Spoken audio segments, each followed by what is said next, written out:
다양한 분야의 명사를 초청해 삶의 지혜를 들어보는 시간 지혜다락방. 안녕하세요. 저는 아나운서 김미진입니다.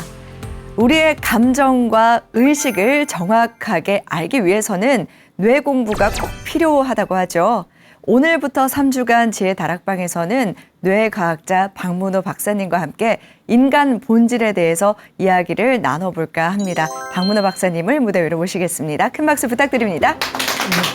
안녕하세요.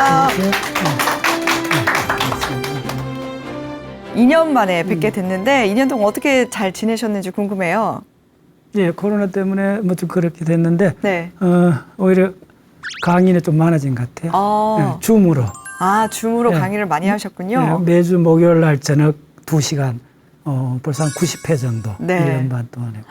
와, 금요일도 하고. 네, 목요일, 금요일 네. 다. 예, 일요일 또 강의가 좀 있고. 강의로 굉장히 바쁜 일정을 보내고 계시군요. 박사님께서는 다양한 TV 강연을 하시기도 하고 또 책을 통해서 대중들에게 뇌과학에 대해서 알리고 계시는데요. 사실 과거에는 뇌과학 하면은 의과 전문대학을 다니는 학생들이나 또 전문가들에게만 공부하는 그런 과목이다라고 생각하기 쉬웠거든요. 근데 요즘에는 대중들이 뇌에 대한 관심이 많이 커진 것 같습니다. 어떤가요? 그래서 정서적으로나 그 스트레스를 많이 받죠. 네. 커뮤니케이션이나 뭐 여러 가지 코로나 이런 것 전체적으로 우리 어떤 정서적 그 힘드는 부분들이 많잖아요. 네. 자연스럽게 어떻게 이런 느낌을 가졌을까 하는 궁금점이죠. 네. 그런 대중들의 궁금증이 커지면서 뇌과학에 대한 관심도 더 많아졌군요. 이런 흐름과 반대로 또 여전히 뇌과학이나 뇌 공부를 생각해 본 적 없는 분들도 분명히 계실 것 같아요. 그런 분들에게 뇌 공부를 해야 되는 이유에 대해서 간단히 설명해 주신다면요. 기본적으로 이제 자기계발서나 심리적 책을 이제 깨우는 독자층이 있었잖아요. 그런 공부들이 한 10년 이상 이렇게 자연스럽게 좀 더 엄밀한 과학 쪽에서 답을 찾고자 하는 네. 그런 경향들이 그 자기계발서, 심리학 책, 그 다음은 브레인에 관한 책들을 찾게 되는 거죠. 네. 예, 어디서 바람직한 거죠. 네. 좀 더 엄밀한 과학적으로 참고를 하겠다. 네. 그런 경향들이죠. 일단은 이야기를 들어봤을 때 뇌과학 하면은 좀 막연히 어렵다라는 이미지가 떠오르거든요. 그래서 뇌 공부를 시작하는 첫걸음 어떻게 하면 좋을까요? 브레인의 구조를 기억해야죠. 어쨌든 브레인이 어떤 식으로 구성이 돼 있고 어떤 식으로 진화를 해왔고 네. 그래서 그에 대한 기본적인 용어, 예, 신경 연결망 그런 것들이 기본에 속하죠. 그것만 좀 숙달을 하면 네. 사실은 그것들이 항상 우리한테 작동을 하고 있지 않습니까? 그래서 그거에 대한 그 효과나 작동하는 방식은 스스로 구조나 기능을 조금 익히면 어느 정도 유추를 할 수가 있죠. 네.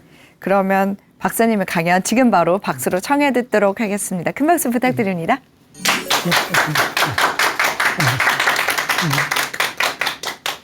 감정은 우리 몸에서 일어나는 상태라는 겁니다. 의외로 오래 가지 않는다는 거예요. 어떤 점에서 조금 좋은 소식이죠. 통증은 느끼지만은 고통은 상대적으로 적게 느끼는 사람이 많아요.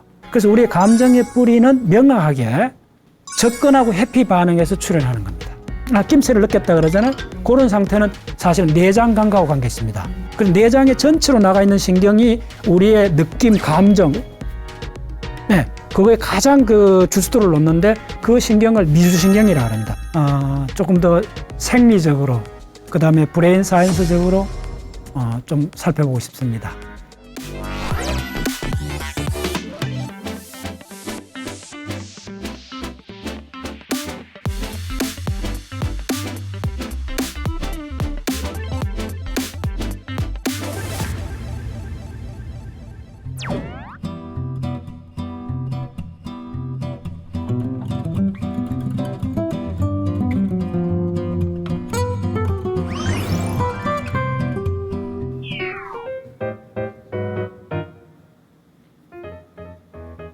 예, 안녕하십니까. 박문호입니다. 첫 번째 시간은 감정에 대해서 말해 보겠습니다. 감정, 누구나 다 알고 있죠. 그래서 감정에 대해서 첫 번째 떠오르는 생각은 뭐냐 하면 감정은 일어나는 상태라는 겁니다. 우리 내부에서, 우리 몸에서 일어나는 상태라는 겁니다. 그리고 또 우리는 평생 감정적인 문제를 의식하고 있죠. 말다툼을 하거나 의견 충돌이나 항상 감정적 소용돌이 속에 살고 있는데 누구나 다 감정을 어느 정도 제어해보고 싶어 하죠. 예. 근데 의외로 간단치 않고 거의 평생을 노력해도 대부분 별 효과가 없이 속수무책인 그런 걸 좀 많이 느끼죠. 예. 그래서 왜 그렇게 됐는가? 조금 더 생리적으로, 그 다음에 브레인 사이언스적으로 좀 살펴보고 싶습니다. 이걸 전체적으로 보는 방식은 진화론적인 관점으로 보는 게 좋아요. 어쨌든 감정은 중요하죠. 감정이 왜 중요하냐 하면 우리의 삶의 질을 결정하기 때문에 그렇죠. 자, 우리가 경제적 돈이 아무리 많았던 어떤 상황에서 아무리 많은 지식을 갖고 있던 개개인이 느끼는 삶의 질은 가장 큰 팩터가 물론 건강이 중요하고 그런 기본적 팩터를 빼고 확실하게 중요한 것은 감정이죠. 그래서 감정을 어떻게 잘 제어하는가에 따라서 그 사람 삶은 그 사람 삶의 질이 향상되거나 아주 험악해지기도 하죠. 그만큼 감정은 우리한테 굉장히 중요한 팩터인데 과학적 접근이 쉽지는 않습니다. 그래서 몇 가지 말씀드리면 감정은 일어나는 거다. 그러니까 시간적 상황이라는 거예요. 의외로 오래 가지 않는다는 거예요. 어떤 측면에서 조금 좋은 소식이죠. 물론 오래 가는 감정도 있지만 대부분 감정은 순간적으로 일어나는 거. 근데 순간적으로 일어나기 때문에 찰나적으로 사라지고 또 혹은 확산되기도 하는데 순간적으로 제어를 못하면 어렵다는 것을. 미리 결론부터 말씀드리면 감정에 관한 문제는 우리가 생각하는 것보다 시간이 엄청 빠르다는 겁니다. 그만큼 제어하기 어렵다는 말입니다. 그래서 일어나는 순간, 감정의 방아쇠가 당기는 순간을 봐야 되는데 그거야 오래 수행한 스님들도 어려워하는 거잖아요. 그래서 방아쇠 불이 붙기 전에 예측을 해야 된다는 거예요. 네. 이제 그런 과정에서 감정이 왜 이렇게 강한 힘을 발휘해야 된다면 진화적으로 그것이 굉장히 중요하기 때문에 그렇죠. 자, 감정이 없으면 우리는 세계를 살아가는 이게 온전치가 않아요. 왜냐하면 결정을 하기 힘들어져요. 네. 그런 여러 가지 그 진화적인 문제들이 있습니다. 그래서 자료를 보면서 좀 설명을 드리겠습니다. 그래서 감정의 진화 관점에서 보면 감정의 진화에서 크게 세 가지 팩터로 보면 통증 조절하고 관련이 있습니다. 가장 근본적으로. 이 통증이 우리 손가락이나 발가락 말단에서부터 해서 뭐 불에 대거나 이렇게 했을 때 통증이 리얼하게 올라오잖아요. 그러면 이제 이 브레인, 척추 쪽에서 이렇게 올라와서 브레인 스템 쪽으로 이렇게 올라오면 편도체쯤 올라가면 그게 뭐가 되느냐면 고통으로 바뀌어요. 페인에서 통증에서 고통으로 되는 거. 그 정보를 더 많이 이렇게 링크하는 거죠. 그럼 고통이 돼요. 그래서 통증은 느끼지만은 고통은 상대적으로 적게 느끼는 사람이 많아요. 통증은 굉장히 생리적인 거고 고통은 그 위에서 그 사람이 얼마나 그 험악한 거 일을 많이 당한 사람은 보통 사람이 느끼는 통증도 참을 수가 있는 거예요. 네. 예를 들면 간홍장이 도가사를 빼내는데 바둑을 떴다 그러잖아요. 네. 그러면 통증은 있었는데 고통은 참을 수 있다는 거죠. 그래서 처음 브레인을 공부해보면 통증하고 고통을 분리하라. 다른 프로세스다. 그 다음에 이제 리얼하게 통증에서 중간 단계 고통으로 이렇게 더 넓게 정보가 처리되고 그 위에 올라가면 우리 최고위 브레인 피질들이 있습니다. 전전두엽이나 전대상해나 이런 쪽으로 올라가면 이게 고뇌로 바뀝니다.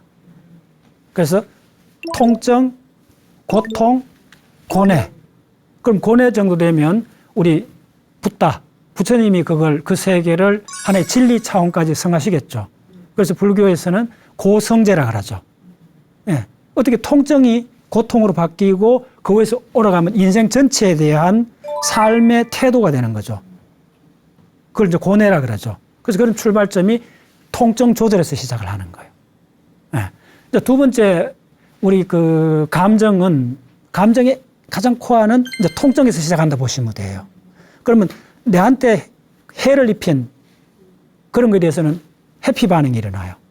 그 다음에 내한테 이득이 되는 것, 접근을 해요. 그래서 우리의 감정의 뿌리는 명확하게 접근하고 해피 반응에서 출현하는 겁니다. 그래서 접근하는 거는 내한테 이득이 되는 거, 회피하는 거는 나한테 손해가 되는 겁니다. 간단히 위로 올라가면. 그래서 감정에 대해서 우리가 행동으로 바뀌는 그 과정의 핵심적인 거는 우리는 매 순간 어떤 행위에 대한 비용하고 그 결과의 이득을 저울질합니다. 요 과정의 시간상으로 굉장히 길어질 수가 있어요. 그 저울질을 잘 못하기 때문에 우리가 사기꾼한테 속는 경우도 있습니다. 처음 들었을 때는 이야기가 그렇듯하니까 접근을 하죠. 근데 좀 더 깊이 생각해 보면, 저 사람이 숨기고 들었잖아요. 다시 이야기하면, 이득하고, 어떤 행위에 대한 이득하고 손실을 계산하는 것이 아주 낮은 차원에서부터 굉장히 다층적으로 있다는 겁니다. 그게 그리 간단한 문제가 아니라는 겁니다. 처음에는 많이 속는 척, 고수들은 어떻게 합니까? 처음에 아낌없이 하잖아요. 나중에 이기는 거죠. 그래서 이득하고 손실의 이 계산이라말로 이 브레인 진화에서 가장 핵심입니다. 그래서 이득을 유도하기 위해서 나온 게 보상 시스템입니다.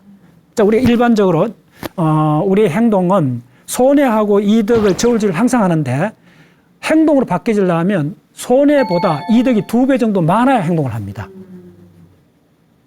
그래서 행동은 그렇게 쉽게 나오는 상태가 아닙니다. 예.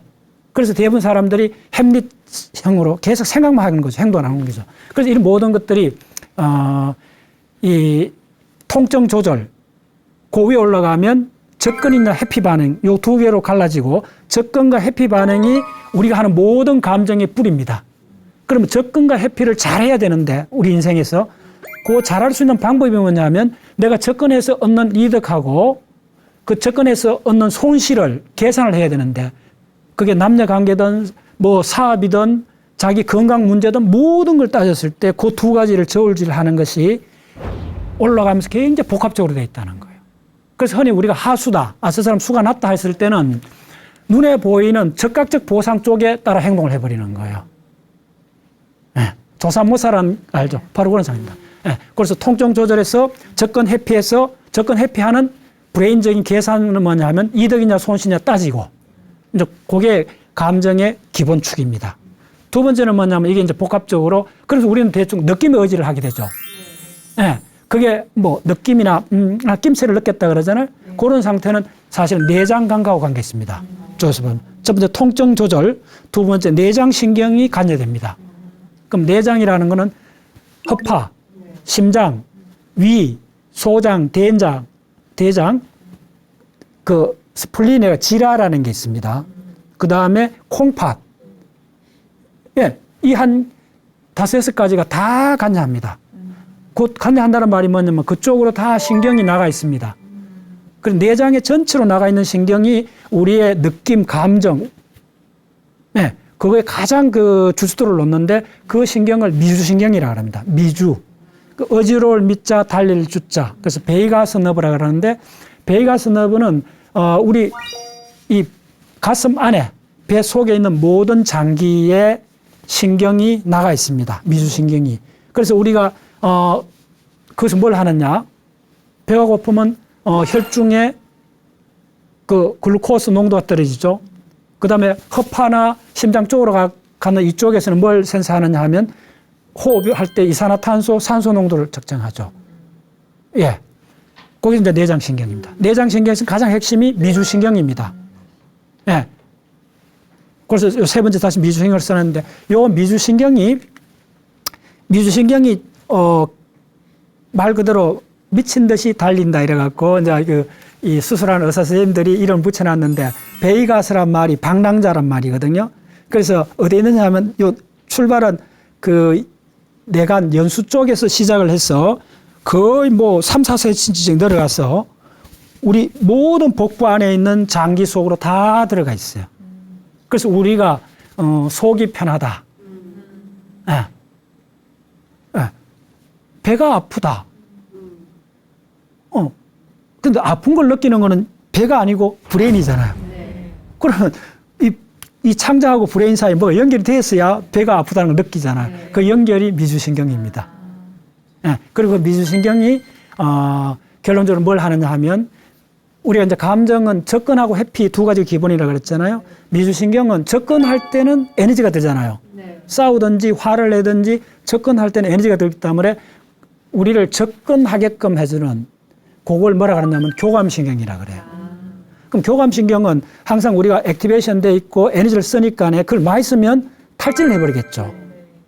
그래서 많이 쓰기 전에 적당하게 상황이 끝나면 우리 신체 상태를 곧장 편안한 상태로 돌려주는 게 부교감신경이요. 그래서 교감신경은 어떤 식으로 가느냐 하면 우리 브레인 전체하고 관련이 있긴 한데 들어가 척추신경이 쭉 있다면 그게 한 40cm 됩니다. 척추신경 바로 옆에 양쪽으로 두 개 염주처럼 이렇게 나오는 두 가닥 노란 가닥이 있습니다. 그걸 뭐라 그러냐면 교감신경 체인 혹은 교감신경 기둥이라고 합니다. 그거하고 척추에서 교감신경 기둥까지 신경이 나가고 교감신경 기둥에서 시냅스를 합니다. 연결을 하고 교감신경 기둥이 우리 척추 마디를 타서 쭉 양쪽 따라 나와 있습니다. 그래서 우리가 갈비짝 이렇게 보면 안에 이렇게 보면 그게 노란 줄이 보입니다. 예. 그 요렇게 있고 그 척추신경 그 기둥에서 신경이 쭉 빠져나가는데 그게 우리 내장 전체로 나가 있습니다. 예. 그게 교감신경입니다. 그래서 여러분들 화가 나든지 굉장히 급한 사고 나면 배가 그냥 설사나잖아요. 경험해 보셨죠, 다들? 그 왜 그러냐 하면 굉장히 긴장을 하거나 그러면 설사나는 이유가 이쪽 교감신경이 너무 흥분해갖고 이쪽을 자극해서 그런 겁니다. 간단히 하겠습니다. 예. 그러면 이제 에너지를 많이 쓰는 상황이 끝나면 곧장 에너지를 세이브해야 되죠. 그때 부교감신경이 작동합니다. 이제 부교감신경은 7번 안면신경, 요거 침을 많이 분비하게 합니다. 그 다음에 그 밑에 있는 9번 그 서린신경이라는 신경이 있습니다. 그 9번 신경, 서린신경은 맛하고, 그 다음에 혈압하고, 그 다음에 호흡, 그 다음 내부장기 시그널, 이 네 가지 다 처리합니다. 또 하나 가장 중요한 부교감신경. 부교감신경 다시 하면 7번 신경, 9번 신경, 10번 신경인데 요 중에 특히 중요한 신경이 10번 신경입니다. 10번 신경이 몸 안에 전체 들어가고 우리가 흥분된 상태를 곧장 이렇게 다독거려 줍니다. 편안하도록. 그때 언제냐 하면 언제가 편합니까? 음식을 먹고 나서 쉬고 있을 때잖아요. 그때 소화한다 그러잖아요. 소화할 때 바로 부교감신경, 미주신경이 창자나 위 이런 데 가서 맹활약을 합니다. 이렇게 부드럽게 이렇게 이제 영양분을 섭취하게 하는 거죠.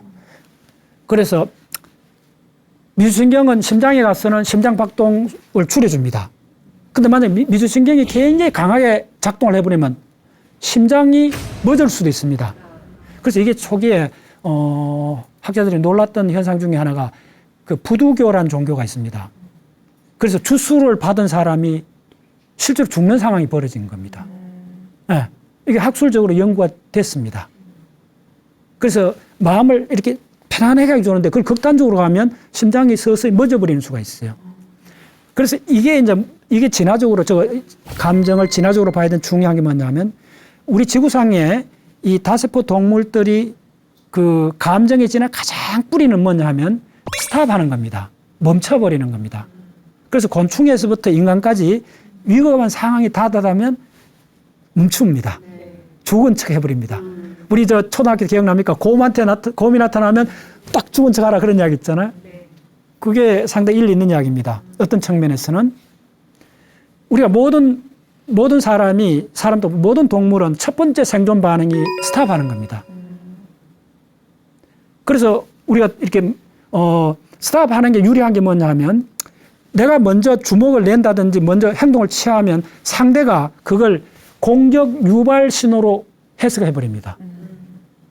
네. 그래서 스탑하는 게 지구상의 모든 다세포 동물의 첫 번째 생존 전략입니다.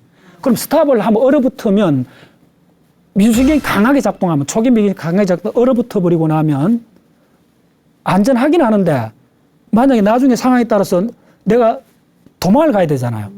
혹은 내보다 약한 거 있으면 접근을 해야 되잖아. 먹잇감은 접근해야 되는데 얼어붙기만 하면 안 된다는 거예요. 그래서 진화의 두 번째 단계가 뭐냐면 얼어붙는 게 해동하는 녹는 상태가 일어나요. 이것도 엄청난 시간이 걸려서 두 번째 단계가 뭐냐면 얼어붙고 그다음에 이게 녹았어요. 해제가 되면서 그다음에 접근하고 회피가 가능해요. 근데 접근 회피도 엄밀하게 여러분들 보셔야 돼요. 이게 두 개가 동등한 게 아닙니다. 뭐가 많으냐 하면 회피가 압도적으로 많습니다. 왜 그러냐 하면 이건 진화적으로 우리 포유동물이 4,000종이 넘습니다. 그중에 포유동물 4,000종 중에 접근을 맹렬하게 하는 종이 맹수들입니다. 맞죠? 맹수들, 그러니까 식육류라고 하는데 식육목에 해당되는 동물은 몇 종류가 없습니다. 간단히 말씀드리면 객가동물, 늑대, 이리, 여우, 객가동물. 두 번째가 뭐냐면 고양이과 동물입니다. 고양이과 동물에서 사자, 호랑이가 나왔습니다. 요 몇 종류를 제외하고 지구상에 있는 대부분 동물들은 피식자들입니다. 우리 호모사피엔스 인간도 위로 올라가면 600만 년 전에 침판지 갈라져가 이까지 늘어오는 과정에서 대부분 우리는 피식자였습니다. 도망 다녀야 돼요. 그래서 그나마 조금 나아진 게 200만 년 전쯤에 불을 사용하고 도구를 사용하면서부터 우리는 맹수를 접근은 못해도 후쳐낼 수는 있을 정도가 된 거예요. 그리고 한 6만 년쯤 하고 활을 발명하면서부터 사냥에 나갔지 인류 역사상 대부분의 시간은 우리는 도망 다녔습니다. 그래서 접근 회피 반응에서도 압도적인 많은 게 회피입니다. 그래서 시험 앞둔 사람은 설사 나오든지 이러잖아요. 그 다음에 이렇게 어려운 자리 가면 사람이 얼어붙잖아요. 됐죠. 얼어붙기 회피 반응은 항상 일어납니다. 네. 그래서 사람들이 우울증 걸리는 것도 일종의 회피 반응으로 보시면 돼요. 사회적 회피입니다. 네. 그래서 우리가 거의 한 7대3 정도로 회피가 많습니다. 그래서 회피가 너무 많으면 어떻게 되느냐 하면 동물의 회피 반응이 많은 동물을 나열을 해보면 토끼 하면 생각해요. 산토끼. 근처 못 갑니다. 도망갑니다. 노루 하면 생각해보세요. 제가 언젠가 산에 가서 노루를 본 적이 있는데 아직도 기억이 나요. 건너 산 능성이에 한 500m 떨어진 데 노루를 봤어요, 제가. 500m 떨어져도 도망을 가더라고. 네. 그래서 우리는 가까이 접근할 수 있는 사회적 거리가 우리 인간 사이에 다 있습니다. 좁은 엘리베이터에서 부장하고 같이 있어 봤어요. 예, 말 던지고. 그러면 껄끄럽잖아요. 그러니까 안 되니까 이렇게 바깥에 이렇게 보고 있는 거예요. 회피 반응입니다. 그 말은 뭐냐면 우리 모든 동물은 편안해하는 안전거리가 있다는 겁니다. 그런데 이 안전거리가 가까워야 적어도 한 10m 안에 안전거리가 돼야 사회를 구성할 수 있잖아요. 그래서 토끼나 노루가 사회를 구성하기 어렵습니다. 야생동물은 의외로 사회를 구성하지 않습니다. 그런데 늑대나 들소들이 무리를 지어가 사는데 이렇게 하는데 그건 조금 차이가 있습니다. 인간의 사회적하고. 결론. 그래서 무슨 말이냐 하면 우리가 미주신경이 굉장히 발달하면 다시 돌아서 회피 반응이잖아요. 접근은 교감이고 이게 안전모드 이렇게 하는 거는 부교감 쪽입니다. 그러면 회피 반응이 더 강하면 뭉칠 수가 없잖아요. 그래서 회피 반응 쪽으로 가는 거는 에너지를 세이브하는 겁니다. 위기상을 벗어나는 겁니다. 그러면 이것만 도미넌트해지면 우리가 뭉칠 수가 없어요. 다시 말해서 모험심이 안 생긴다는 거예요. 진취적이 안 된다는 거예요. 그래서 어떻게 되느냐 하면 동물에서는 아직 그렇습니다. 동물은 가까이 가면 도망을 갑니다. 위험하면 끊임없이 도망가니까 우리가 동물원에 우리의 사자나 맹수를 가다 놓으면 하는 역할이 모든 동물이 하는 역할이 끊임없이 맴돕니다. 막 다니잖아요. 교감신경이 강해지면, 부교감신경, 미신경 강해지면 스탑한다 그랬잖아요. 그게 이제 회피입니다. 스탑이. 극단적으로 가면. 그러면 접근을 하려면 새로운 신경이 진화돼 나와야 돼요. 그게 이제 우리 호모사피엔스에서 굉장히 강하게 진화됐다는 증거들이 있어요. 그게 뭐냐 하면 미주신경 중에 일부가 심장으로 하는 교감신경을 너무 강하게 박동하는 걸 적당하게 조절해 준다는 거예요. 그래서 비유를 들어주면 이렇게 생각하면 됩니다. 우리가 굉장히 빠른 스포츠카가 코너링을 할 때 제어 장치가 강하면, 브레이크가 강하면 제어 반경이 커지겠죠. 브레이크가 약하면 빠른 속도로 달리면 제어할 수 있는 반경이 짧아지겠죠. 바로 동물은 그 상태입니다. 그 제어하는 두 번째 진화된 미주신경, 그걸 백종 미주신경이라는데 조금 어려울 수 있습니다. 백종 미주신경이 이 제어하는 역할이 동물한테는 좀 낮으면 행동 반경이 좁습니다. 그래서 동물들은 자기가 편안하게 사는 환경에서만 삽니다. 됐죠? 토끼나 노루는 가는 길만 갑니다. 환경이 정해져 있습니다. 그래서 강아지들이 아침에 나오면 오줌을 찍찍 사잖아요. 그 환경 내가 자기 영역이라고 그 좁은 영역을 울타리 치는 겁니다. 간단히 심리적으로. 오케이 됐죠? 그런데 우리는 사회를 구성하려면 행동 반경이 커야 돼요. 됐죠? 그럼 행동 반경이 크면 그 제어하려면 브레이크가 좋아야 돼요. 그걸 이제 최근에 이쪽 하는 사람 뭐라 그러냐면 미주신경, 베이갈 브레이크라 그래요. 그 베이갈 브레이크가 뭐냐 하면 속도가 빠르고 행동이 빠른데도 이걸 빨리빨리 제어해 주니까 우리는 행동 반경이 넓게 인터액션을 할 수가 있게 된다는 거예요. 그래서 우리 호모사피엔스는 사회를 구성할 수 있게 됐다는 거예요. 자, 놀랍게도 그 배쪽 미주신경이 하는 역할을 봤더니 그 배쪽 미주신경을 요즘 뭐라 부르느냐 하면 ambiguous 그 너버라 그래요. 누클레우스. 그러니까 애매핵. 이름 그렇게 너무 어려워갖고 그쪽도 해봐는 사람 애매하다 해서 애매핵 혹은 의문핵 하는데 그 의문핵 혹은 애매핵이라는 그 부위가 있습니다. 그 핵이 하는 역할이 뭐냐 하면 바로 우리 보컬, 목소리를 만들어냅니다. 그래서 이쪽을 라링지알, 후두라 그러는데 후두 요 갑상연골, 요 밑에 가락지 연골 있잖아요. 가락지 연골, 갑상연골 만져지는데 그 속에 성대가 있습니다. 그 안에 아리테노이드라는 연골이 있습니다. 요쪽을 관장하는 신경이 그 나링지알이라 그러는데 후두 신경인데 그게 바로 지금 이야기하는 배쪽 미주신경에서 파생돼 나옵니다. 그래서 우리가 결국은 사회를 구성하고 그 불안한 감정을 이기면서 사회를 구성하게 된 이유가 뭐냐면 원인이 그 힘이 어디서 나오냐 하면 이쪽 목소리 다시 말하면 언어가 출현했다는 겁니다. 됐죠? 언어가 출현했다는 겁니다. 그래서 제가 두 번째 시간에 언어를 상정하게 된 게 뭐냐 하면 언어가 출현했기 때문에 우리는 어렵고 굉장히 복잡한 상황을 말로서 협상을 통해서 해결한다는 거예요. 그래서 국가를 넘어서도 이렇게 연합이 가능해지는 겁니다. 전부 다 말을 통해서 하죠. 그래서 다시 한번 이야기해 드리면 우리 감정의 진화는 기본이 접근하고 회피라는 거예요. 그럼 원초적 상태는 스탑입니다. 스탑에서 두 번째 상태가 접근하고 회피입니다. 근데 압도적으로 회피가 많다는 거예요. 회피만 있으면 우리는 뭉쳐 살 수가 없잖아요. 그러면 동물은 그래서 뭉쳐 살기 어려워요. 인간은 뭉쳐 살게 됐잖아요. 사회를 구성하게 됐잖아요. 그 진화적 원동력이 뭐냐 하면 모일 수 있도록, 인터액션 할 수 있도록 사회적 안전망이 불안정 요소를 낮춰준 거예요. 그리고 그 낮춰주는데 1등 공신이 뭐냐 하면 언어입니다. 말을 통해서 인터액션을 하게 되면서 그게 가능하게 됩니다. 자, 그러면 그런 자료를 보고 좀 설명을 드리겠습니다. 예. 자, 이 모든 게 이제 척추에서 시작을 합니다. 제가 몇 년 동안 강의했는 내용인데 저 척추신경에 보시면 뭐 간단히 말씀드리겠습니다. 저 쭉 나와 있는 게 통증이나 압력, 온도 이런 겁니다. 그래서 척추가 하는 가장 중요한 역할이 온도, 찼거나 덥거나, 그 다음에 통증, 그 다음에 세 번째 뭐냐면 촉각입니다. 요 정보를 지금 올려보내고 있습니다. 저쪽에 보시면 내장도 표시가 되어 있습니다. 내장으로도 갑니다. 척추신경이. 그래서 저기 전부 다 위로 올라갑니다. 예, 브레인 위로 올라가고. 자, 여기 보세요. 자, 보시면 저기 척추가 보이죠? 근데 옆으로 나가 있죠? 예, 다른 것도 보여드릴게요. 저겁니다. 저게 척추 등 쪽으로 들어오는 신경입니다. 저게 온도, 그 다음에 통증, 그 다음에 촉각. 요게 처리하는 게 척추 단면에 한 3분의 1이 그 섬유가 지나갑니다. 지금 거기에 들어가는 저걸 뭐냐면 도잘 루트 강갈리온이라고 합니다. 자, 좀 전에 그렸던 그 그림이 저 도잘 루트 강갈리온 들어가는 시그널들입니다. 자, 브레인을 이렇게 보시면 돼요. 예. 저 오른쪽 빨간 그림을 보시면 옆으로 막 나와 있죠. 저게 이제 내장까지 다 들어가는 그겁니다. 예. 저 밑에 굉장히 말총처럼 돼 있죠. 저거는 뭐냐 하면 우리가 방광, 성기 이쪽으로, 예, 이거 사크랄이라는데 이쪽으로 관장을 합니다. 그건 부교감입니다. 그래서 이쪽은 대소변 볼 때 급하면 안 나오잖아요. 그게 부교감이 관장하기 때문에 그렇습니다. 부교감 열어줘야 됩니다.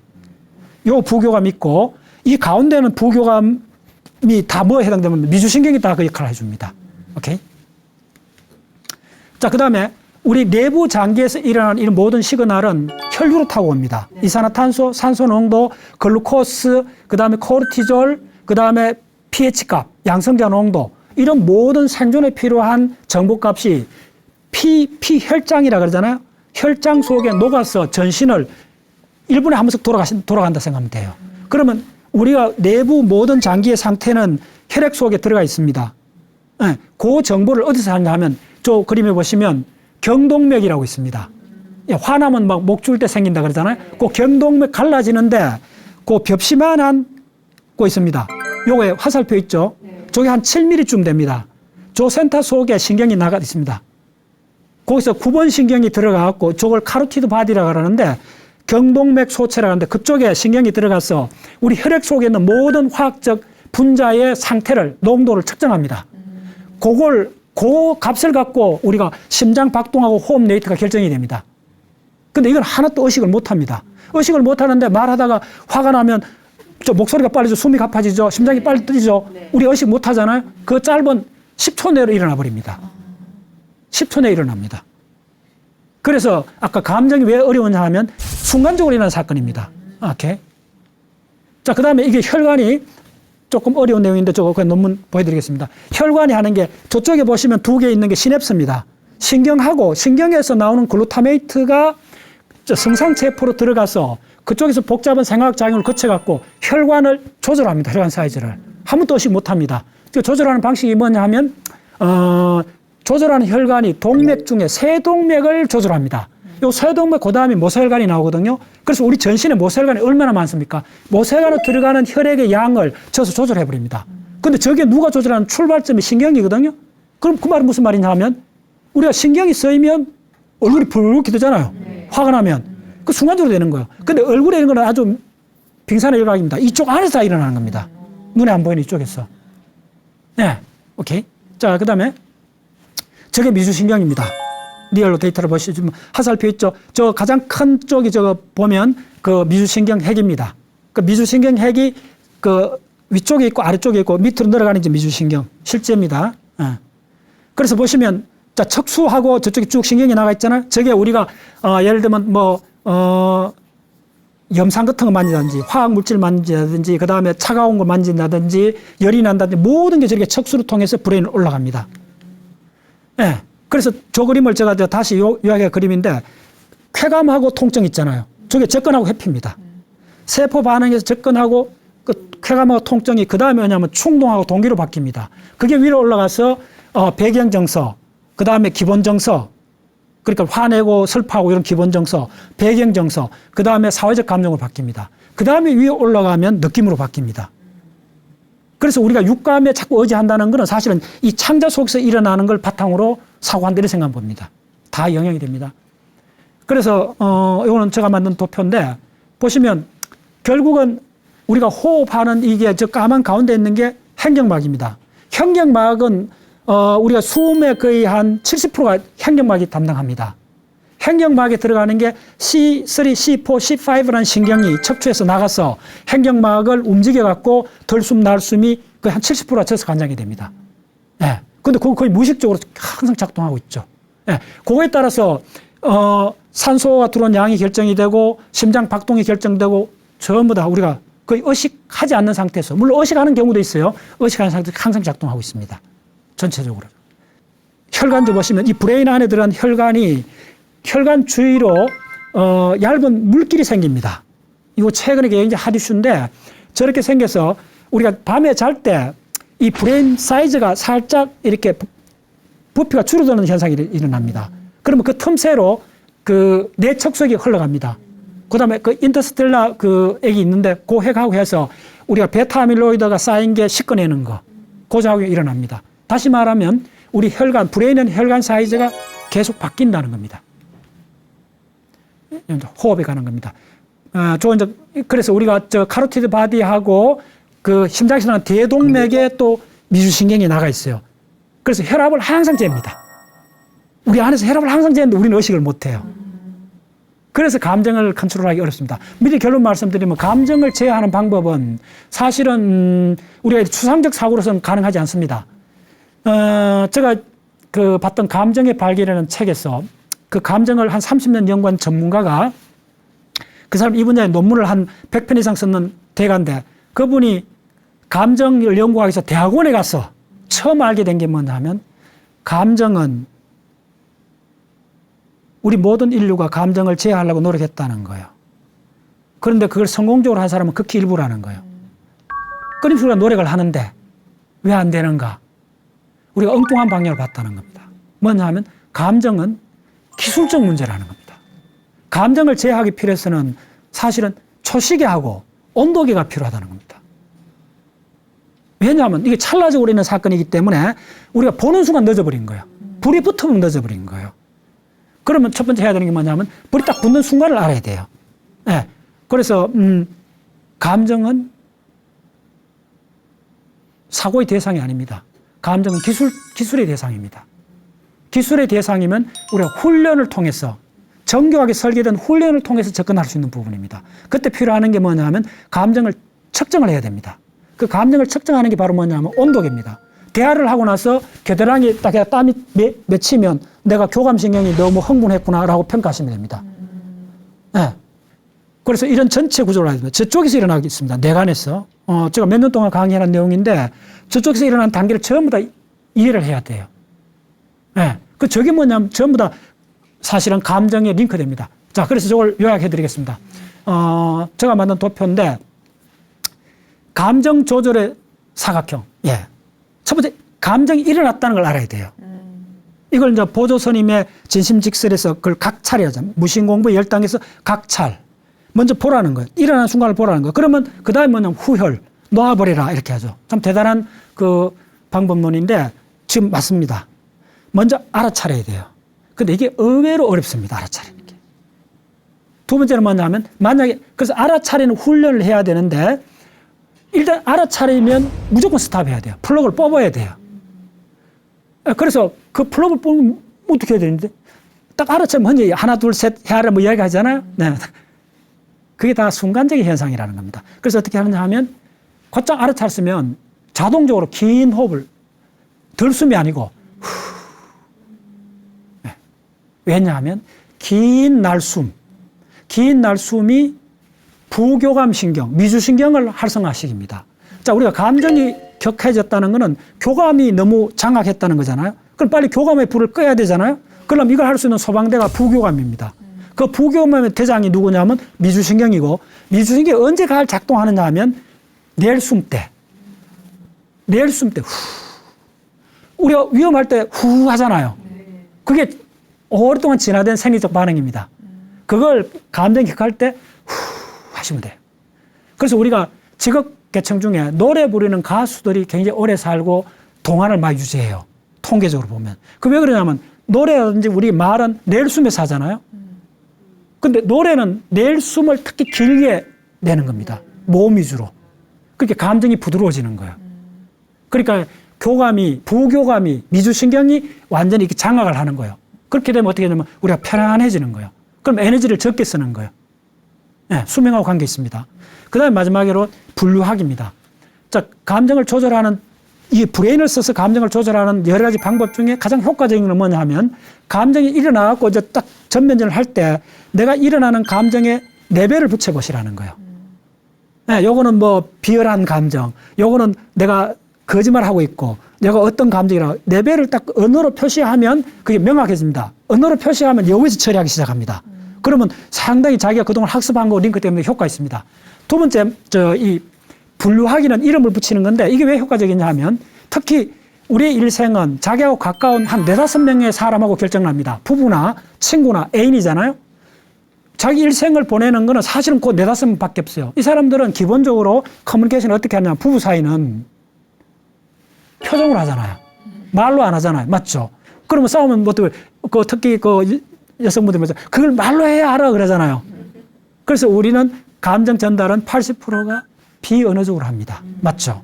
근데 80% 비언어적으로 해갖고 문제가 생겼기 때문에 문제가 되는 거예요. 나머지 20%가 적은 게 아닙니다. 자, 자녀 교육 문제나 그다음에 뭐 재산 문제나 뭐 복잡한 문제잖아요. 그거는 얼굴 표정으로 전달하기 어렵잖아요. 됐죠? 그때 그 20% 해당되는 건 반드시 말로 해야 돼요. 그래서 제가 오랫동안 그 관찰해 봤더니 모든 게 우리가 말할 때 가장 전화 통화 때 말하잖아요. 전화 통화에서 말 싸움을 안 할 수 있는 방법을 말씀드릴게요. 특히 남자 여자가 하는 책략이 조금 다릅니다. 그래서 어떻게 되냐면 통화를 할 때 아주 중요한 격한 일이 벌어졌어요. 감정싸움이 일어나는 말을 통화를 할 때 첫 단계로 서로 사실 단계를 먼저 말을 해야 돼요. 두 사람이. 그럼 사실 단계끼리는 충돌을 안 해요. 감정이 배제 안 되기 때문에. 근데 대부분 말싸움이 왜 일어났냐면 나는 사실을 이야기하고 있는데 저 사람은 듣는 사람은 감정 단계에서 이야기를 하는 거예요. 그때 서로가 사실 단계로 늘어왔어. 이렇게 해야 돼요. 감정 단계로 올라갈 때는 두 사람이 합의하고 올라가야 돼요. 합의하지 않고 올라가기 때문에 나는 계속 사실만 이야기인데 저 사람 감정을 이야기하는 거예요. 그 두 사람이 사실 단계를 다 하고 나면 그 다음에 감정 단계로 올라가야 돼요. 이런 걸 프로토콜을 맞춘다 그래요. 제가 통신 쪽으로 반도체 통신 쪽으로 레이저 다이오드를 한 20년 전에 연구를 했거든요. 그 이제 통신 쪽 하는 사람은 명확해요. 반드시 그 프로토콜을 맞춰야 돼요. 그래서 내가 A라는 정보를 전달하면 그 정보를 받았다는 그 확인 메시지를 내한테 보내줘야 돼요. 그 사실관계에서 그렇게 해요. 통신에서는. 근데 우리 인간의 통신에서는 그걸 안 하더라고. 그 다음 두 번째는 이제 감정 단계에 올라갔을 때는 모든 걸 털어놔야 돼요. 세 번째 단계가 뭐냐면 의미 단계입니다. 감정 단계에서 수습이 되면 자동으로 의미 단계에 올라가요. 의미 단계에 올라가면 다 서로 화해를 할 수가 있어요. 대부분 싸움, 거기 이제 결론이 뭐냐면 한참 싸우고 나서 한참 울고 났더니 싸우고 났더니 같은 의견이었네라는 거 확인한 적 있죠. 그 왜 그러냐 하면 감정 단계하고 사실 단계를 싸우기 때문에 그렇습니다. 사실 단계끼리 이야기를 하고 감정 단계끼리 이야기하면 의사소통은 완료가 됩니다. 자, 그래서 감정은 순간적으로 일어나기 때문에 순간적으로 제하고 어떤 명상이나 이런 것보다 제가 권하고 싶은 거는 초시계, 그 다음에 온도계. 왜냐하면 감정은 기술적 문제이기 때문에 그렇습니다. 그렇습니다.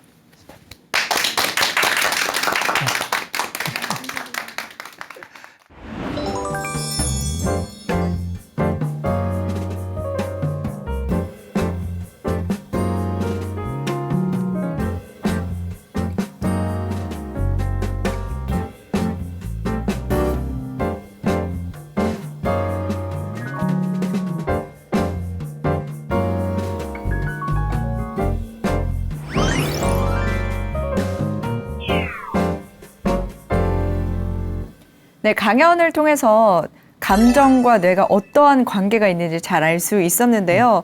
앞으로의 강의도 궁금해집니다. 다음 주에는 어떤 이야기를 해주실 건가요? 언어에 대한 거죠. 네. 결국은 언어도 감정을 말로 표출하는 과정이 핵심이거든요. 네. 다 연결되어 있습니다. 네. 그러면 언어와 뇌의 관계, 다음 주 강의 많이 기대하도록 하겠습니다. 지혜다락방 오늘 이 시간은 여기서 마무리하도록 하겠습니다. 다음 주 이 시간에도 알찬 강연으로 찾아뵙도록 하겠습니다. 함께해 주신 여러분 고맙습니다.